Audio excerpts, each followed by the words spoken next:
तो आपका स्वागत है साइंस जीवी चैनल पर। बच्चों, आज हम करने वाले हैं इस चैप्टर में क्लास 9 चैप्टर 5, जिसका नाम है जीवन के मौलिक इकाई कोशिका। इसके जितने भी प्रश्न उत्तर हैं वो सभी इस वीडियो में हम डिस्कस करेंगे, इन टेक्स्ट के और एक्सरसाइज सभी क्वेश्चन आंसर। तो बहुत इम्पोर्टेंट होगा आपके लिए वीडियो, और फटाफट से वीडियो लाइक सब्सक्राइब शेयर कर दो। तो चलो शुरू करते हैं।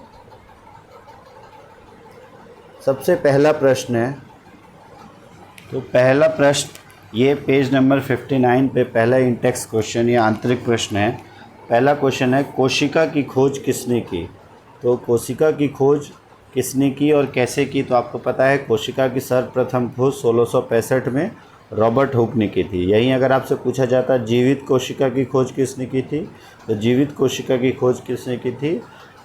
A.L. ल्यूवेनहॉइक। ठीक है, हिंदी में आप इसे ल्यूवेनहक भी कह सकते हो। तो जीवित कोशिका की खोज की थी एंटोन वॉन ल्यूवेनहॉइक ने, और इसकी खोज की थी 1665 में रॉबर्ट हुक ने। और इन्होंने कब की खोज की थी? 1674 में।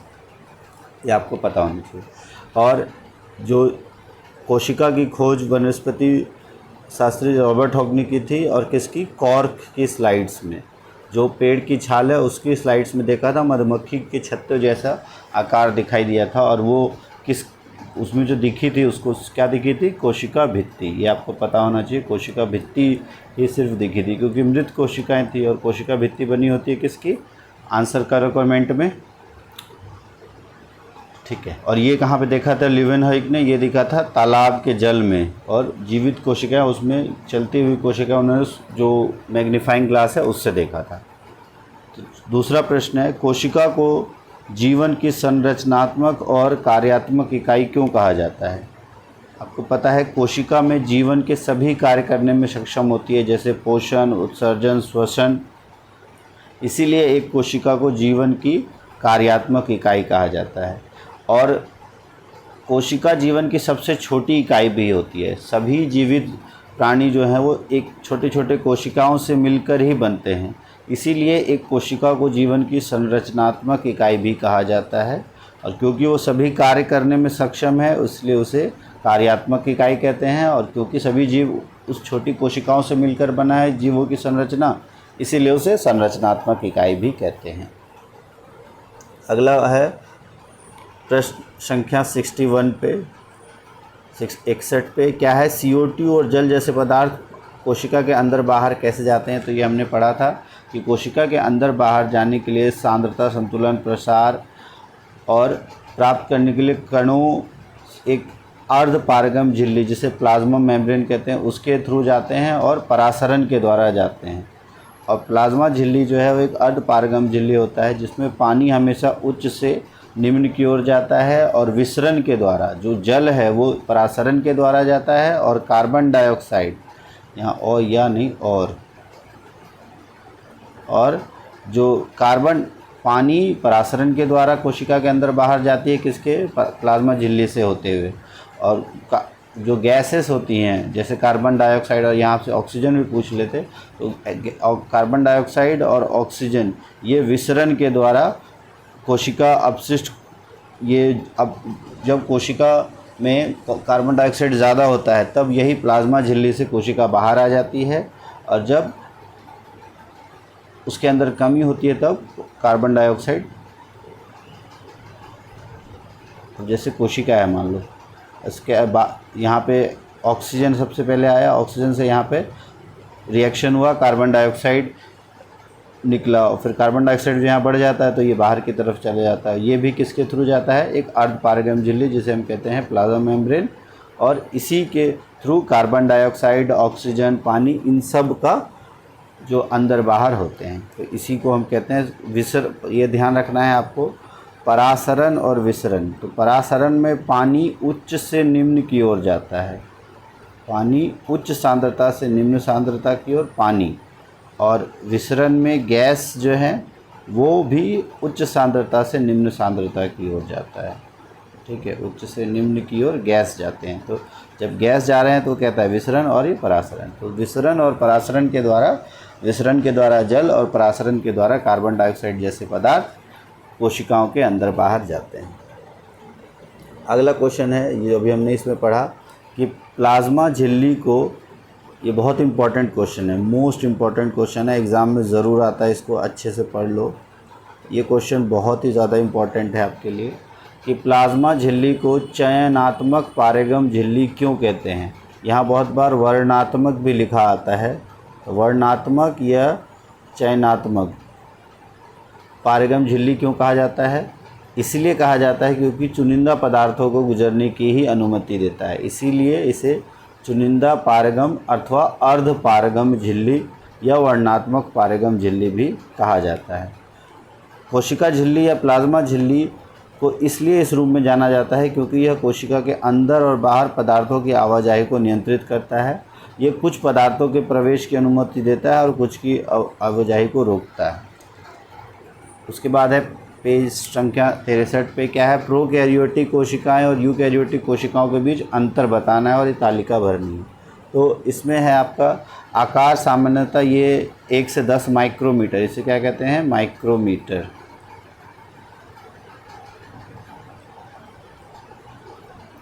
और इसका आकार सामान्यतः 5 से 100 माइक्रोमीटर तक होता है।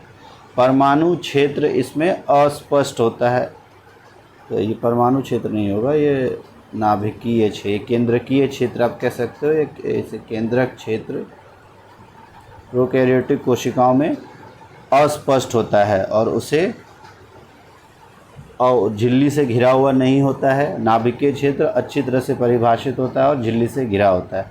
इसमें एक क्रोमोसोम होता है, इसमें एक से अधिक क्रोमोसोम होते हैं। इसमें झिल्ली युक्त कोशिका अंग नहीं होते, इसमें झिल्ली युक्त कोशिका अंग होते हैं। तो अब देख लो ये क्या है? नाभिकीय क्षेत्र, नाभिकीय झिल्ली एक केंद्रकीय झिल्ली की अनुपस्थिति के कारण अस्पष्ट रूप से परिभाषित, और उसे क्या कहते हैं? न्यूक्लियोइड। क्या कहा जाता है? न्यूक्लियोइड, या इसको हम कहते हैं केंद्रकाय। उस क्षेत्र को कहते हैं केंद्रकाय। और नाभिकीय क्षेत्र उसमें भली भांति होता है और इसे हम न्यूक्लियोइड कहते हैं, न्यूक्लियस कहते हैं, केंद्रक कहते हैं। 9 गुणसूत्र एकल, यहाँ भी एकल। झिल्ली युक्त अंग अनुपस्थित होते हैं, यहाँ झिल्ली युक्त अंग जैसे माइटोकॉन्ड्रिया, प्लास्टिड ये मौजूद होते हैं। अगला है पृष्ठ संख्या 65 पे, क्या आप उन दो कोशिकाओं के नाम बता सकते हैं जिसमें अपना स्वयं का आनुवांशिक पदार्थ होता है? तो बिल्कुल ये भी बहुत इंपॉर्टेंट क्वेश्चन है, आपके एग्ज़ाम में ज़रूर आएगा ये क्वेश्चन कि 2 ऐसे कोशिका अंगक जिनके अंदर अपना आनुवांशिक पदार्थ, ये जिसे हम क्या कहते हैं? डीएनए। ये अगर आपसे पूछा जाए आनुवांशिक पदार्थ, ये 2 कोशिकाएं जिनमें अपना डीएनए होता है कोशिका अंगक, तो वो हैं आपके माइटोकॉन्ड्रिया और प्लास्टिड। और प्लास्टिड में भी किसके अंदर होता है? क्लोरोप्लास्ट। ये आपको ध्यान रखना है, क्लोरोप्लास्ट के अंदर अपना डीएनए होता है और माइटोकॉन्ड्रिया के अंदर डीएनए होता है, और इन दोनों में अपना डीएनए और राइबोसोम्स दोनों होते हैं। ये बहुत इंपॉर्टेंट क्वेश्चन है। अगला है, यदि किसी कोशिका के संगठन किसी भौतिक या रासायनिक प्रभाव के कारण नष्ट हो तो क्या हो जाता है? कोशिका क्योंकि सबसे छोटी इकाई है और जीवित कार्य करने में सक्षम है, तो अगर किसी भौतिक या रासायनिक प्रभाव के कारण कोशिका का संगठन नष्ट हो जाता है तो सभी जीवित कार्य जैसे श्वसन, पोषण, उत्सर्जन, इसकी क्षमता प्रभावित होगी। अगला, ये भी बहुत इम्पॉर्टेंट क्वेश्चन है, ये भी एग्ज़ाम में बहुत बार आता है किसी न किसी रूप में। क्या कहा गया है? लाइजोसोम को आत्महत्या की थैली या आत्मघाती थैली, यहाँ भी आत्मघाती 2 शब्द लिखा जा सकता है आपका, आत्मघाती थैली या आत्महत्या की थैली क्यों कहा जाता है? तो आपने पढ़ा था लाइजोसोम में बहुत शक्तिशाली हाइड्रोलिटिक एंजाइम्स होते हैं जो कार्बनिक पदार्थ को तोड़ने में सक्षम होते हैं। जब कोई कोशिका क्षतिग्रस्त हो जाती है तो ये लाइजोसोम फट जाते हैं और इसकी जो अंदर एंजाइम है वो अपनी ही कोशिकाओं को पचा लेते हैं। ये बहुत पाचक एंजाइम है, ये अपनी ही कोशिका को पचा लेते हैं और उसको नष्ट कर देते हैं। इसीलिए इसको आत्महत्या बैग या आत्महत्या की थैली या आत्मघाती थैली के रूप में जाना जाता है। ये बहुत एग्ज़ाम में 100%, ये क्वेश्चन आपका 100% आता है एग्ज़ाम में, इसको अच्छे से देखना। नेक्स्ट है, कोशिका के अंदर प्रोटीन संश्लेषण कहाँ होता है? तो ये हमने पढ़ा है कि प्रोटीन का संश्लेषण कौन करता है? राइबोसोम। राइबोसोम प्रोटीन संश्लेषण के लिए स्थल है और राइबोसोम बहुत छोटी संरचनाएं होती हैं। और राइबोसोम कहाँ उपस्थित होती हैं? तो राइबोसोम या तो मुक्त अवस्था में पाई जाती हैं या जुड़ी होती हैं एंडोप्लाज्मिक रेटिकुलम पे, और किस जो आपकी खुरदुरी, जैसे हम RER खुरदुरी एंडोप्लाज्मिक रेटिकुलम अंतर्द्रव्य जालिका रफ एंडोप्लाज्मिक रेटिकुलम है, उस पर ये राइबोसोम्स होते हैं और जहाँ से प्रोटीन का संश्लेषण होता है। इसके अलावा ये राइबोन्यूक्लिक एसिड और प्रोटीन से बने होते हैं। किससे बने होते हैं? राइबोन्यूक्लिक अम्ल जो DNA का पार्ट होता है और प्रोटीन से बनते हैं। उसके बाद है अभ्यास के प्रश्न उत्तर, जिसमें पहला प्रश्न है कि तुलना करके आपको बताना है कि किस प्रकार पादप कोशिकाएं और जंतु कोशिकाएं भिन्न होती हैं। ये भी आपका 2 नंबर के क्वेश्चन में आ जाता है बहुत बार। क्या है? सबसे पहला पशु सेल या पशु कोशिका, या और उधर है आपका पौधा कोशिका या पादप कोशिका, इसे आप कह सकते हो। तो अगर हम देखें सबसे पहले अंतर, तो जो पशु कोशिकाएं हैं या जंतु कोशिकाएं हैं वो सामान्यतः आकार में छोटी होती हैं। पादप कोशिकाएं जंतु कोशिकाओं से बड़ी होती हैं। पादप कोशिकाओं में प्लाज्मा झिल्ली से सेलुलोज, प्लाज्मा झिल्ली के बाद एक सेलुलोज की एक परत होती है जिसे कोशिका भित्ति कहते हैं, और जंतु कोशिकाओं में कोशिका भित्ति अनुपस्थित होती है।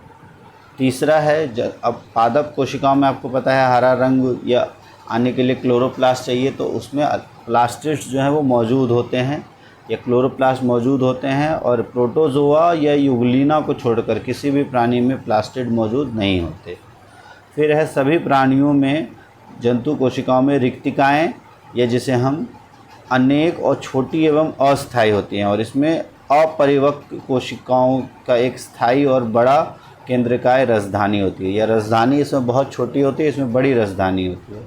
फिर है पशु कोशिकाओं में एक अत्यंत जटिल और प्रमुख गोल्जी उपकरण होता है, और पादप कोशिकाओं में गोल्जी उपकरण के बहुत सारे कई सरल इकाइयाँ होती है जिन्हें डिक्टियोजोम्स कहते हैं। क्या कहते हैं? डिक्टियोजोम्स। अगला है जंतु कोशिकाओं में सेंट्रोजोम और सेंट्रियोल्स होते हैं। पादप कोशिकाओं में सेंट्रोजोम और सेंट्रियोल्स नहीं होते। या 6 डिफरेंस है, इसमें 2 से 3 आप पढ़ लेना। अगला है प्रोकैरियोटिक कोशिकाएं और यूकैरियोटिक कोशिकाएं, जो अभी हमने पढ़ा कि सामान्यतः आकार छोटा होता है, इसका आकार बड़ा होता है। न्यूक्लियोइड कहा जाता है नाभिकीय क्षेत्र को, और ये झिल्ली से घिरा नहीं होता है। नाभिकीय क्षेत्र नाभिकीय झिल्ली से घिरा होता है। एक गुणसूत्र होते हैं, या एक क्रोमोसोम होता है, एक से अधिक क्रोमोसोम होते हैं। न्यूक्लियोलस अनुपस्थित होता है, इसमें न्यूक्लियोलस उपस्थित होते हैं। झिल्ली से बंधे कोशिका के अंग अनुपस्थित होते हैं प्रोकैरियोट्स में, और जिसमें झिल्ली से बंधे कोशिका अंग होते हैं। और इनमें जो जनन होता है वो विखंडन या मुकुलन द्वारा कोशिका विभाजन होता है, जिसे हम कहते हैं समसूत्री विभाजन। कोई भी समसूत्री विभाजन इसमें नहीं होता है, तो सिर्फ विखंडन या मुकुलन द्वारा होता है। और इसमें यूकैरियोटिक सेल में समसूत्री और अर्धसूत्री दोनों की तरह से कोशिका विभाजन होता है। अगला है यदि प्लाज्मा झिल्ली टूट जाए तो क्या होगा? तो प्लाज्मा झिल्ली कोशिका के अंग और कोशिका द्रव्य के लिए एक कंटेनर प्रदान करती है। इसके अलावा ये बाहरी सामग्री से कोशिका को बचाती है, बाहरी वातावरण से। अगर ये फट जाए या टूट जाए तो कोशिका की सामग्री बाहरी वातावरण के संपर्क में आ जाएगी, जो कोशिका के लिए घातक साबित होगा और इसका अस्तित्व समाप्त हो जाएगा। अगला है गोल्जी उपकरण ना हो तो क्या होगा कोशिका के जीवन पे? तो गोल्जी उपकरण विभिन्न पदार्थों के उपयोग और भंडारण के पैक करने में महत्वपूर्ण भूमिका निभाता है। यदि गोल्जी उपकरण नहीं होगा तो विभिन्न पदार्थ के जो उपयोग होंगे उनको उचित रूप में परिवर्तित होने की स्थिति में नहीं होंगे। जैसे प्रोटीन और लिपिड प्लाज्मा निर्माण के लिए महत्वपूर्ण है, इसीलिए गोल्जी उपकरण की अनुपस्थिति जब होगी तो कोशिका विभाजन के दौरान नई कोशिकाओं के निर्माण में बाधा उत्पन्न करेगा, क्योंकि स्टोर करने वाला कोई उपकरण नहीं है। गोल्जी उपकरण का मेन काम क्या है? स्टोर करके रखना। अगला है किस कोशिकांग को कोशिका का पावर हाउस? ये भी one of the most important question है। किस कोशिका को बिजली घर भी इसे कहते हैं, पावर हाउस भी कहते हैं। तो किस कोशिकांग को कोशिका का पावर हाउस या बिजली घर कहा जाता है और क्यों? तो माइटोकॉन्ड्रिया को कोशिकाओं का पावर हाउस या बिजली घर कहा जाता है। और माइटोकॉन्ड्रिया कोशिकाओं के लिए ऊर्जा बनाते हैं, और इस प्रक्रिया में वो कोशिकीय श्वसन करते हैं। और कोशिकीय श्वसन में शामिल अलग अलग रासायनिक अभिक्रियाएं माइटोकॉन्ड्रिया के अंदर ही होती हैं। और जीवन के लिए आवश्यक विभिन्न रासायनिक गतिविधियों के लिए ऊर्जा की आवश्यकता किस रूप में पूर्ति होती है? एटीपी के रूप में। इसकी फुल फॉर्म याद रख लो, एडिनोसिन ट्राइफॉस्फेट। और इसके अणुओं के रूप में माइटोकॉन्ड्रिया द्वारा की जाती है। इस कारण से इसको कोशिका का पावर हाउस कहते हैं। One of the important question जो एग्ज़ाम में आने के चांसेस हैं आपके, अच्छे से कर लो। अगला है, कोशिका झिल्ली बनाने वाले लिपिड और प्रोटीन कहाँ संश्लेषित होते हैं? तो लिपिड का संश्लेषण एंडोप्लाज्मिक रेटिकुलम और उसमें भी SER स्मूथ एंडोप्लाज्मिक रेटिकुलम में होता है। और प्रोटीन का संश्लेषण राइबोसोम में होता है और आम तौर पर रफ ER, ये राइबोसोम RER में मौजूद होता है और RER में प्रोटीन का संश्लेषण होता है और SER में किसका संश्लेषण होता है? लिपिड्स का। अगला है, अमीबा अपना भोजन कैसे प्राप्त करता है? तो अमीबा अपना भोजन एंडोसाइटोसिस या फेगोसाइटोसिस नामक प्रक्रिया से प्राप्त करता है। अमीबा की कोशिका की झिल्ली कई उंगली जैसी वृद्धि में प्रक्षेपित होते हैं, जिसे सूडोपोडिया या पादाब भी कहते हैं, पादाब। और अमीबा भोजन के कण को सूडोपोडिया द्वारा घेरता है और फिर घेरने के बाद भोजन को निगलने के बाद रिक्तिका बनाता है। अगला है, परासरण क्या है? तो अभी हमने पढ़ा था, अर्ध पारगम्य झिल्ली के द्वारा माध्यम से जल का उच्च सांद्रता के क्षेत्र से निम्न सांद्रता की ओर जल के अणुओं का संचलन, ये संचरण, इस प्रक्रिया को परासरण कहते हैं। परासरण में आपके 3 तरह के आपको पता होने चाहिए। पहला एक होता है संपरासरण,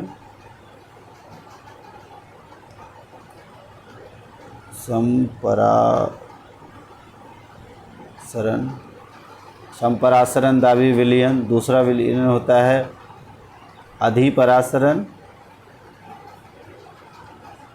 अतिपरासरण, और एक होता है अल्प परासरण दाबी। 3 तरह के विलयन होते हैं, अल्प परासरण दाबी विलयन, अतिपरासरण दाबी और संपरासरण दाबी। तो अगर जैसे किशमिश को 3 तरह के सॉल्यूशन में अगर रखा जाए, एक में वो फूल जाएगी, एक में सिकुड़ जाएगी, एक में कोई परिवर्तन नहीं आएगा। तो संपरासरण में कोई परिवर्तन नहीं आएगा। अतिपरासरण दाबी में देंगे तो जल के अणु अंदर से बाहर की ओर आ जाएंगे और वो सिकुड़ जाएगी, और अल्प परासरण में वो फूल जाएगी कोशिका। ये ध्यान रखना है आपको। अगला है निम्न परासरण का, ये इसमें प्रयोग करना है, जिसमें एक बार पढ़ लेते हैं। छिले हुए आलू लेना है और आलू, बाहर के आलू को निकाल कर कप बनाना है। इसमें एक आलू का कप उबले हुए आलू से बनाया जाना चाहिए।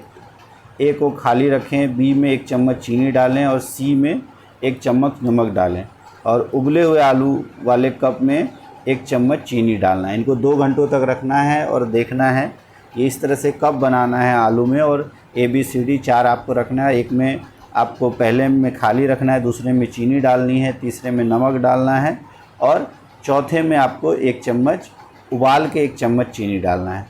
तो अब इसमें होगा क्या कि B और C के खोखले भाग में पानी इकट्ठा हो जाता है। और आलू क्यों आवश्यक है? A और D के खोखले भाग में पानी इकट्ठा क्यों नहीं होता? तो यही अभी जो परासरण हमने पढ़ा इसी से रिलेटेड है कि अगर हम बात करें B और C, तो इसके खोखले हिस्सों में पानी क्यों इकट्ठा हो जाता है? क्योंकि परासरण के परिणाम स्वरूप आलू में प्रवेश कर जाता है। क्योंकि सेल के आसपास सेल की तुलना में पानी की सांद्रता अधिक है, इसीलिए पानी परासरण द्वारा अंदर चला जाता है। क्योंकि बाहर जो है वो क्या हो गया है, बाहर पानी की मात्रा कम हो गई है और अंदर पानी की मात्रा अधिक है। तो बाहर पानी की मात्रा अधिक है मतलब बाहर पानी की मात्रा कम है, इसका मतलब सांद्रता अधिक है। ठीक है। अच्छा, पानी आलू के खोखले हिस्सों में पानी इकट्ठा हो जाता है, बाहर पानी की मात्रा ज़्यादा होने से अंदर चला जाता है, क्योंकि अंदर चीनी है। ये कौन सा अति परासरण दाबी का उदाहरण है? अल्प परासरण दाबी। ये अल्प परासरण दाबी का उदाहरण है कि जब बाहर से अंदर की ओर पानी चला जाए। ठीक है। दूसरा है कि इस प्रयोग में आलू ए नियंत्रण सेट के रूप में कार्य करता है। आलू ए के खोखले भाग में कोई पानी इकट्ठा नहीं होता, और आलू ए के खोखले भाग में पानी इसलिए इकट्ठा नहीं होता क्योंकि आलू ए का जो कप है खाली है, उसमें कोई भी परासरण नहीं होता। और जो डी पार्ट है, डी में भी पानी प्रवेश नहीं कर पाता है क्योंकि यहाँ उबला हुआ है और उबालने से कोशिका झिल्ली में मौजूद प्रोटीन विकृत हो गए हैं और कोशिका झिल्ली बाधित हो जाती है। इसीलिए परासरण के लिए एक अर्धपारगम झिल्ली की आवश्यकता होती है, तो जो इस मामले में मौजूद नहीं होती और इसलिए परासरण नहीं होगा। इसलिए पानी उबले हुए आलू में प्रवेश नहीं कर पाता। अगला है, शरीर की वृद्धि और मरम्मत के लिए किस प्रकार का कोशिका विभाजन आवश्यक है और कौन से प्रकार के युग्मकों के निर्माण शामिल है। तो दो प्रकार से कोशिकाएं विभाजित होती हैं, एक को हम कहते हैं समसूत्री, एक को कहते हैं समसूत्री विभाजन, एक को कहते हैं, ये पिंजरा, ये इंग्लिश वर्ड से आ गया है, मतलब जो क्रोमोसोम है वो जब उसका बंटवारा होता है उसे हम कहते हैं समसूत्री विभाजन, एक होता है अर्धसूत्री विभाजन। और मरम्मत के लिए होता है माइटोसिस, इसको कहा जाता है माइटोसिस, और एक को कहते हैं हम मियोसिस। तो जो कोशिका है उसके ग्रोथ के लिए माइटोसिस की ज़रूरत होती है, तो माइटोसिस कोशिका विभाजन एक प्रकार का विभाजन है जो शरीर की वृद्धि और मरम्मत में शामिल होता है।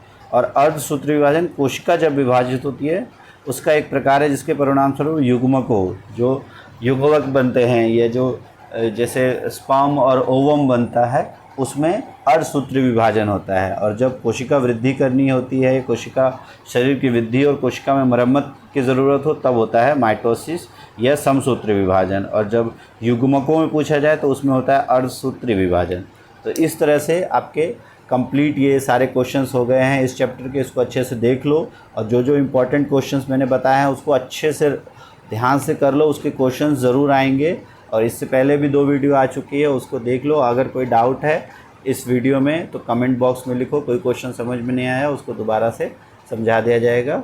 और बाकी वीडियोज़ अगर आपने नहीं देखी तो और देख लो, 9th क्लास के फर्स्ट, सेकेंड और 5th चैप्टर की वीडियो और क्वेश्चन आंसर्स डाल दिए गए हैं। इसके बाद अब नेक्स्ट जो है वो, अब नेक्स्ट चैप्टर हम गति के बारे में पढ़ेंगे और उसके बारे में नेक्स्ट वीडियो डालेंगे। थैंक्स फॉर वॉचिंग साइंस जीवी, और चैनल को सब्सक्राइब कर दो, दोस्तों तक शेयर ज़रूर कर दो अपने दोस्तों तक ये वीडियो, ताकि एक साथ मिलके आप पढ़ाई कर सको। Okay, thanks for watching and all the best. पढ़ाई करते रहो।